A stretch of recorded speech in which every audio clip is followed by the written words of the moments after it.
Looking to make more money in 2025? You don't need a second job, you need a side hustle. Today, I'll share 7 simple side hustles you can start right now to boost your income, whether you're a student, working professional, or stay-at-home parent.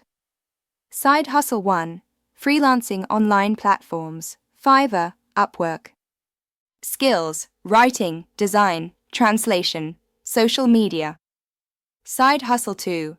Online tutoring, teach English, math, or skills online. Websites: Preply, Cambly. Side Hustle 3. Content creation, 1 minute, TikTok, YouTube, blogging. Monetize through ads, sponsorships, affiliate links. Side Hustle 4. Print on demand and AMP, merch, create designs, sell without inventory. Websites: Teespring, Redbubble. Side Hustle 5. Selling digital products, ebooks, templates, courses.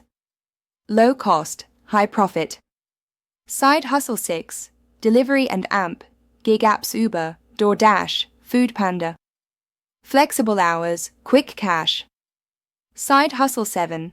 Affiliate marketing, promote products and earn commission. Amazon Associates, share a sale. Conclusion: side hustles are not just extra cash, they can turn into full-time businesses. Start small, stay consistent, and watch your income grow in 2025. Which side hustle will you try first? Comment below and don't forget to subscribe to Smart Finance with Yemi Osini for more money-making tips.